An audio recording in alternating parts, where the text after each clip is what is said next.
Hello and welcome to Art with Miss Zoe. With me, your host, Miss Zoe. Today we're going to learn about electricity using paper circuits. You might be wondering, what is an electric circuit? And that's an excellent question. An electric circuit is a complete path through which electric current flows.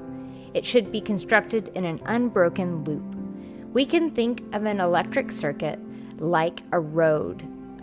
The road transports our electric current from the power source to the powered object. And if there's a hole in a road, you can't drive down that road, right? The same thing works for electricity. So, in order for electricity to flow freely, it has to travel through an unbroken circuit. We can use electricity to power all sorts of things, like a hairdryer, a light bulb, a train, or a refrigerator. Can you think of other items around you that are also powered by electricity? So, to make a complete electrical circuit, we need at least 3 components. The first is the powered object. The second is the conductor. You can think of the conductor like a train. Whoop, whoop. It moves that electricity from the power source to the powered object. Conductors are often copper wire or other forms of metal wire. Today we'll be using copper tape.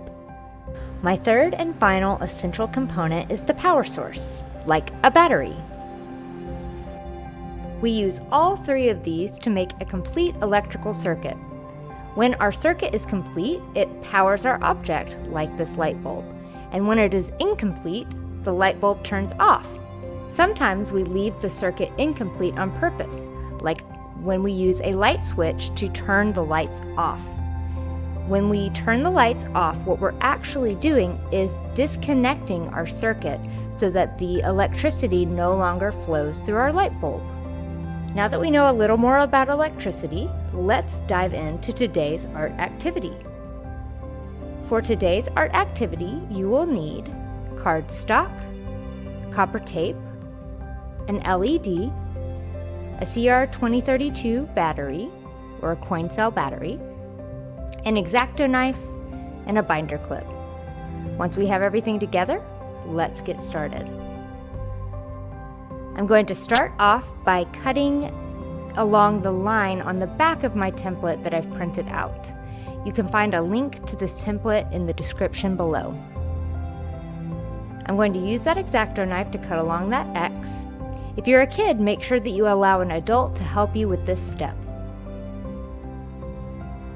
Now I'm going to flip this over and I'm going to color in my ambulance.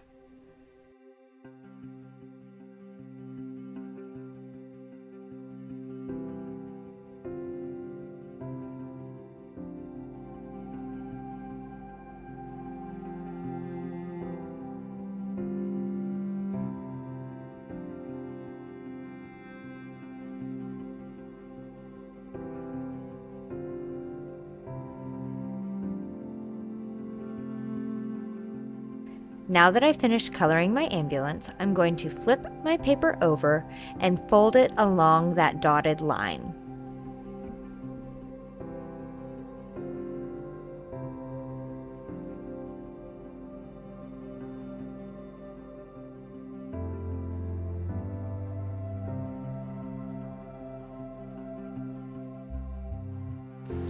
Now it's time to add my conductor. I'm going to lay the copper down along the lines that form my circuit. You can see them on the back of this page. I need to be sure that my tape is down securely so that the electricity can easily flow along that copper tape.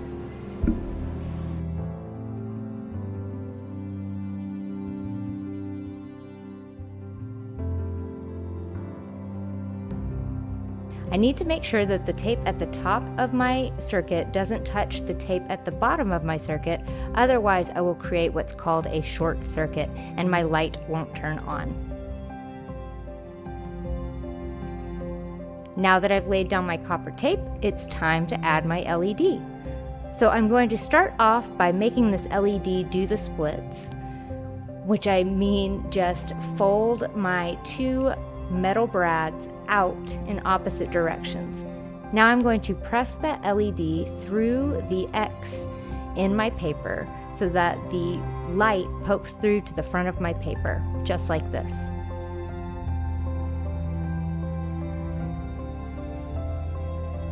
Now I'm going to secure that light in place using my copper tape. I need to make sure that I tape this down nice and securely, otherwise my light won't turn on.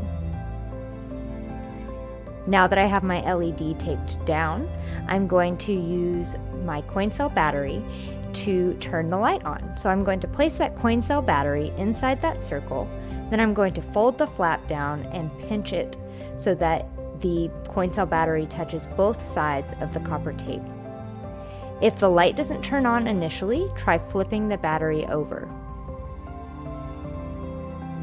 Once you've gotten your light to turn on, you can use the binder clip to secure that battery in place so that it will stay on without holding it.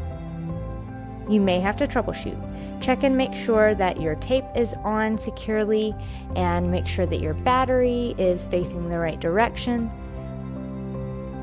This is just part of scientific experiments. Sometimes you have to troubleshoot. As you can see, I had to fiddle with mine a few times to get it to turn on and stay on. I finally got it figured out, and this is how it turned out. I hope you enjoyed this project. Thanks for watching, and keep making.